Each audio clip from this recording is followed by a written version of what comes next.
తిరుపతి నగరంలో కూటమి నేతల భూదందాలు రోజు రోజుకి హెచ్చుమీరుతూ ఉన్నాయి. ప్రధానంగా ఈ యొక్క అలిపిరి పోలీస్ స్టేషన్ లిమిట్స్ లో ఎర్రమిట్టలో జరుగుతున్నటువంటి దారుణానికి సంబంధించి వెంటనే అరికట్టాలంటూ సిపిఎం సిపిఐ గాంధీ విగ్రహం ముందు ఆందోళన చేపడుతున్నారు. ప్రస్తుతం మనం చూస్తూ ఉన్నాం తిరుపతి నగరం నడిబొడ్డులో కూటమి నేతల ఆగడాలు రోజు రోజుకి హెచ్చుమీరిపోతూ ఉన్నాయి. కోట్లాది రూపాయలు విలువైనటువంటి భూముల నుంచి తమకు రక్షణ కల్పించాలంటూ తిరుపతిలో గాంధీ విగ్రహం ముందు ఆందోళన చేపడుతున్నారు బాధితుల తరపున సిపిఎం సిపిఐ వాళ్ళు. అసలు ఏం జరుగుతుంది సార్ తిరుపతి నగరంలో? తెలుగుదేశం, జనసేన, బీజేపీ కూటమి అధికారంకి వచ్చిన తర్వాత తిరుపతి నగరం చుట్టుపక్కల ఉన్నటువంటి మఠం భూములు, ప్రైవేటు భూములు, రెవెన్యూ భూములని ఆక్రమణకు గురి అవుతున్నాయి. భూ కబ్జాలు చేస్తా ఉన్నారు.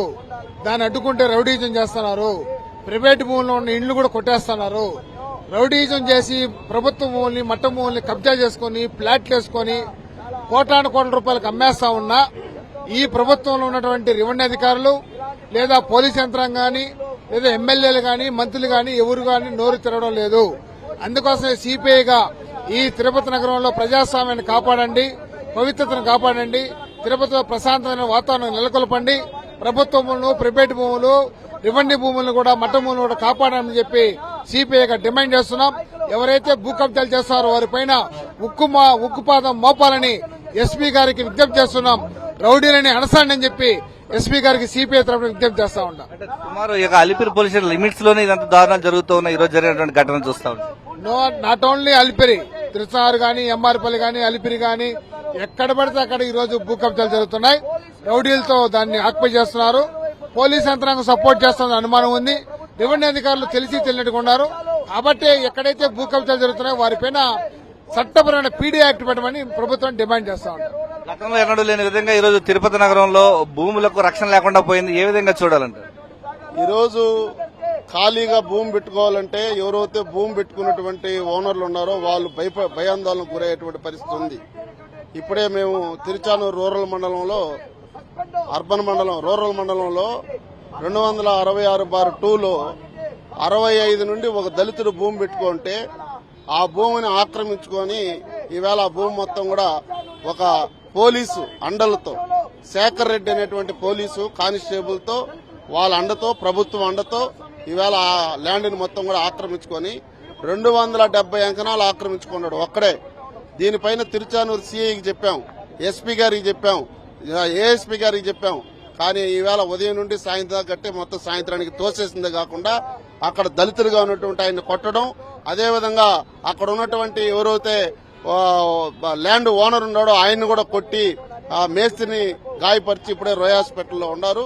అంటే తిరుపతి ఓవరాల్ గా అర్బన్ అండ్ రూరల్ మండలం 2 మండలాల్లో కూడా భూ కబ్జాదారులు విపరీతంగా పెరిగిపోయినారు. ఈవేళ కూటమి ప్రభుత్వం అధికారం వచ్చిన తర్వాత ఎక్కడున్నటువంటి భూములు మొత్తం కూడా రికార్డులు తీసుకొని ఆ భూమిని మొత్తం ఆక్రమించుకొని రెవెన్యూ అధికారులు, పోలీసులు అండదండలతోనే ఈవేళ చేస్తా ఉన్నారు. ఎవరైతే బాధ్యులు ఉన్నారో బాధ్యులకు సంబంధించినటువంటి పోలీస్ స్టేషన్ పోయినా న్యాయం జరగడం లేదు. అదేవిధంగా రెవెన్యూ అధికారుల దగ్గర పోయినా కూడా సూచిస్తున్నట్టుగా కాలయాపన చేస్తా ఉన్నారు. అంటే ఒక పక్కనేమో ప్రభుత్వ అధికారులు కాలయాపన చేస్తా ఉంటారు, మరో పక్క భూ కబ్జాదారులకేమో సంబంధించినటువంటి అధికారపూర్వకంగా కావాల్సినటువంటి ఏ సహాయ సహకారాలు కావాలనో అలాంటివన్నీ కూడా జరుగుతున్నాయి. దీన్ని ఏదో ఈ రోజు ఒక్కరోజు జరిగింది, లేదో తిరుచానూరులో జరిగింది, అలిపిరిలో జరిగిందని కాకుండా తిరుపతి రూరల్ మండలం, అర్బన్ మండలం, తిరుపతి పట్టణం మొత్తం కూడా ఈ భూ కబ్జాదారులపైన ఉక్కుపాదం ఎస్పీ గారు, కలెక్టర్ గారు మోపాలి. వాళ్ళపైన పీడీ యాక్ట్ కేసులు పెట్టాలి. వాళ్ళని తీసుకొచ్చి అరెస్ట్ చేస్తే తప్ప ఇది పేదలకు న్యాయం జరగదని చెప్పేసి కూడా మేము చెప్తా ఉన్నాం. అందుకోసమే ఈవేళ భారత కమ్యూనిస్టు పార్టీ సిపిఐగా ఈ ప్రజలందరినీ కూడా కలుపుకొని ఏదైతే భూ కబ్జాదారులకు వ్యతిరేకంగా ఒక కన్వీనింగ్ కమిటీ కూడా పెట్టాలనేటువంటి ఆలోచనలో ఉన్నాం. లేకపోతే తిరుపతిలో భూములు కాపాడుకోలేరని చెప్పేసి కూడా ఈ సందర్భంగా ప్రజానికానికి కూడా పోరాటానికి ముందుకు రమ్మని చెప్పేసి పిలుపునిస్తా ఉన్నాం. ఎస్పీ గారు, కలెక్టర్ గారు ఇలాంటి సంఘటనలు జరగకుండా చూడాలని చెప్పేసి సిపిఐగా డిమాండ్ చేస్తా ఉన్నాం. ప్రధానంగా సిపిఐ, సిపిఎం ప్రధానంగా ఒక భూ బాధితుల తరఫున పోరాటం చేస్తున్నారు. మీకు జరిగినటువంటి అన్యాయం ఏంటి? సార్ ఇది యాక్చువల్లీ వచ్చేసి తాతల నుంచి మేము కొనుక్కున్న భూమే సార్. అది ప్రస్తుతానికి ఇప్పుడు ఆల్రెడీ కోర్టులో జరుగుతున్నది.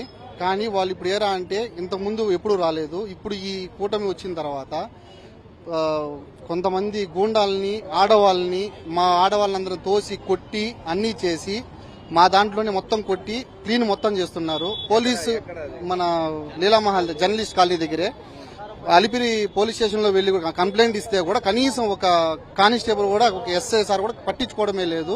వాళ్ళు వచ్చారు కానీ ఒక కానిస్టేబుల్ వచ్చారు, వాళ్ళు ఫోన్ చేసి వాళ్ళు మాట్లాడడం ద్వారా వాళ్ళు తిరిగి వెనక్కి వెళ్ళిపోయారు. తర్వాత వీళ్ళ పని వీళ్ళు చేసుకుంటున్నారు. దాదాపు 50 మంది మగవాళ్ళు 20 మంది ఆడవాళ్ళని తీసుకొచ్చి మమ్మల్ని అందరినీ ఇమారు చేశారు సార్. తిరుపతి నగరంలో అలిపిరి పోలీస్ స్టేషన్ ఎదుటే ఈ యొక్క దారుణం జరుగుతూ ఉంది. వృద్ధురాలు మనకు బాధితురాలు ఉంది. అసలు ఏం జరిగిందమ్మా? మీ స్థలాన్ని ఎవరు వచ్చి కబ్జా చేశారు? ఏం జరుగుతా ఉంది? ఎవరు మాకు తెలియదు నాయన. సుమారు 50 మంది పిల్లకాయలు, ఒక 20-30 మంది ఆడవాళ్లు జేసీబీ వచ్చి తోసినారు. మేము అడ్డుకున్నాము. నాయన మాది ఇది సొత్తు, కోర్టులో కేసు ఉండదు, మేము తిరుగుతా ఉన్నాము. నాయన ఎందుకు వచ్చినారు, ఎవరు పంపించినారు, మీ ఏదైనా కాగితాలు ఉంటే ఈయన అడిగినాము.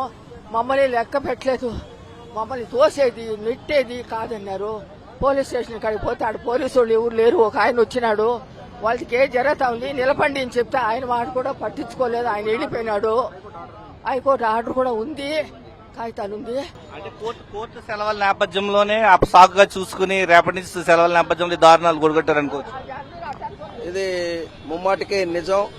ఈవేళ కోర్టు సెలవులు రావడంతో విచ్చలవిడిగా కూటమి ప్రభుత్వ నాయకులు తిరుపతి నగరంలో రౌడీలుగా పేరుగాంచినటువంటి అనేక మంది ఇచ్చలవిడితనాన్ని ప్రదర్శిస్తూ తిరుపతిని ప్రశాంతత లేకుండా చేస్తున్నారు.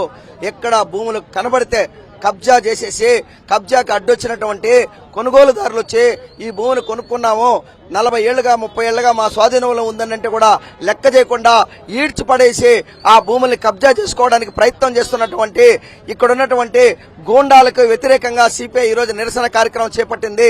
తిరుపతి ప్రశాంతతను పవిత్రతను కాపాడలేని కూటమి ప్రభుత్వానికి ప్రజలు తగిన బుద్ధి చెప్పడానికి సిద్ధంగా ఉన్నారు. ఈ రోజు తిరుపతి ఒకటే కాదు, తిరుపతి రూరల్, తిరుపతి అర్బన్ ప్రాంతాలలో విచ్చలవిడిగా యథేచ్ఛగా కబ్జాలు జరుగుతున్నాయి.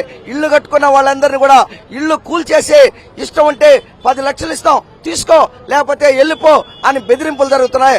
అందులో భాగమే ఈ రోజు తిరుపతి రూరల్లో సెంచులక్ష్యం కాలనీలో కావచ్చు, ఇక్కడ కరకంబాడి దగ్గర కావచ్చు, లేదా శివజ్యోతి నగర్ లో ఎర్రమిట్టలో కావచ్చు, ఇలాంటి అనేక చోట్ల ఇవాళ భూ కబ్జాలకు పాల్పడుతూ దౌర్జన్యాలకు పాల్పడుతూ చేస్తున్నటువంటి గూండాలను రౌడీలను సాక్షాత్ పోలీసులు కాపాడడం అంటే చట్టాన్ని రక్షించలేని పోలీసులకి కాకి దుస్తులు ఎందుకు, పసుపు చక్కాలు లేదా జనసేన దుస్తులు వేసుకొని బీజేపీ కండువా కప్పుకొని ఇవాళ వాళ్ళు పార్టీలలో పనిచేయొచ్చు.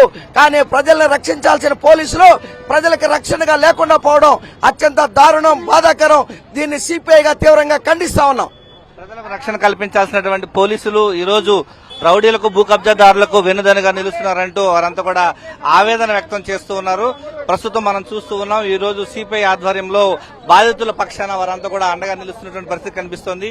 కూటమి ప్రభుత్వం అధికారంలోకి వచ్చిన తర్వాత ఈ రోజు ప్రైవేటు వ్యక్తుల స్థలాలను కబ్జా చేస్తున్నారంటూ ఆవేదన వ్యక్తం చేస్తున్నారు. తిరుపతి అర్బన్ లో కావచ్చు, రూరల్ మండలంలో కావచ్చు, ఇటు ఈ యొక్క